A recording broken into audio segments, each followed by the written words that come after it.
Ah, le CAC 40 finit la semaine sur une journée positive, plus 0,18% vers les 5549 points, soutenu notamment, on va en reparler, par les chiffres de l'emploi américain, ce qui ne l'empêche pas de signer une semaine sous le signe de la baisse, moins 0,37%. En avril, donc, l'économie américaine a créé 263 000 emplois, bien au-dessus des attentes, et le chômage a encore baissé de 0,2 points de pourcentage à, tenez-vous bien, 3,6% au plus bas depuis 1969, de quoi donner le sourire à Wall Street avec un Dow Jones qui gagne 0,47% à 17h40 et un Nasdaq qui progresse de 1,1%. Sur le marché français, CGG s'empare de la tête des hausses à la faveur du rebond du baril de Brent. Derrière, on retrouve AXA, le groupe d'assurance a dépassé les attentes avec un chiffre d'affaires en croissance de 2,7% à périmètre et taux de change comparable à 35 milliards d'euros. En données publiées, l'activité progresse de 13,5% grâce notamment à l'intégration de l'américain XL finalisé en septembre 2018. Autre financière sous les projecteurs, Société Générale. Au premier trimestre, la banque a pourtant publié un résultat net en baisse de 25,8% à 631 millions d'euros,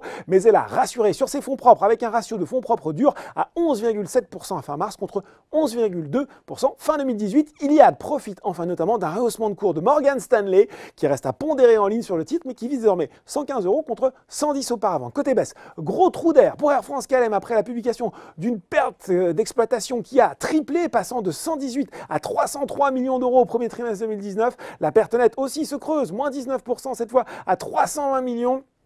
En cause, la hausse des coûts du carburant et les variations de change. Gros coup de frein aussi sur ALD, la filiale de Société Générale spécialisée dans la location de véhicules longue durée, a vu son bénéfice net se replier de 2,1% au premier trimestre à 134 millions, mais la marge brute des activités a elle progressé de 1,1% et le groupe a confirmé ses objectifs 2019. Ça bouge aussi pour Atos, moins 1,7%. L'action a mécaniquement baissé ce matin de 93 à 69 euros dès la distribution exceptionnelle en nature de 23,5% des actions composant le capital de la société Worldline. Le titre, c'est 2,4%. Voilà, c'est tout pour ce soir, mais n'oubliez pas, tout le reste de l'actu éco et finance est sur Boursorama. Très bon week-end.